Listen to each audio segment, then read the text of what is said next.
pustahan sa kalbuhan. Hindi po.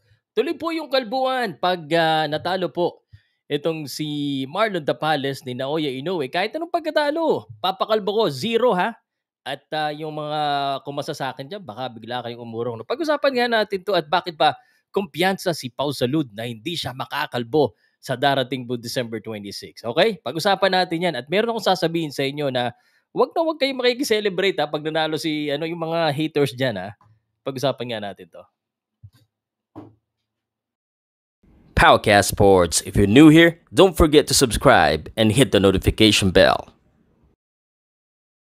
This content is presented by Arena Plus, Astig sa Sports.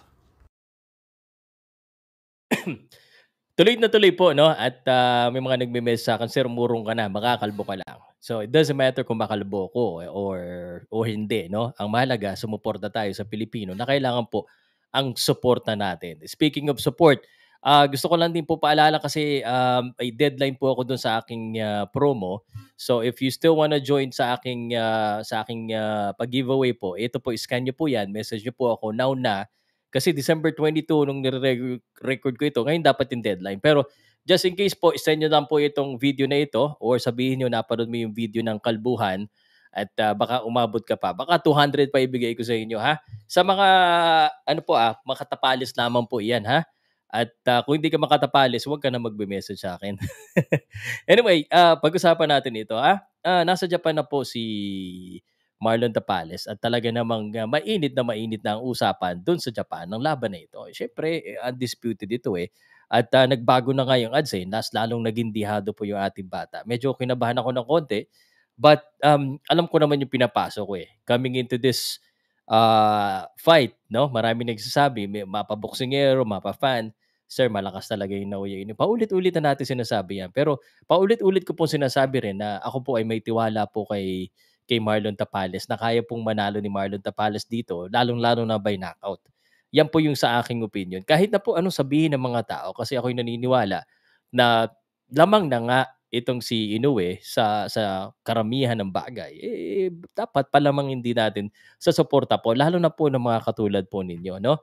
So yung mga umagri sa akin ng kalbuhan, tingnan-tingnan niyo na yung buhok ko, baka last na yan. Tingnan natin kung hahaba ba yan o bago magbagong taon, nagpagupit na ako. Hindi naman ako magpapagupit kaagad sa Pasko. Syempre, hanap muna ako ng barbershop para ma-live natin yung kalbuhan. Kung matatalo tayo, pero nangako na sa akin, nagsabi na sa akin yung team ni Tapales, hindi daw makakalbo. So, naniniwala ako dyan. At yung kapustahan ko doon sa Leyte, pumayag siya. So, ay, hintay-hintayin ko lang Anyway po, yan lang po at sunod-sunod po pag-uusapan po natin mamayang gabi at sa mga susunod na araw ang aking pong tunay na porsyento at prediction po dito sa laban na ito, the keys to win at yung MP President nagsalita na. Tapos papanoodin ko rin po yung full episode po ng Top Rank, parang behind the scenes. Meron na po no? Sa mga naniniwala po kay Marlon Tapales, please comment nyo po. Bigyan po natin ng dasal si Marlon Tapales. Malapit na po December 22. Napakasayang regalo po ito sa Pasko pag sakali pong manalo si Marlon Tapales. Tuloy ang kalbuhan at kung papalag ka rin, comment na kung magpapakalbo ka rin. Solidarity ang tawag dyan. Unity ng mga Pinoy naniniwala kahit na dihado. Salamat po.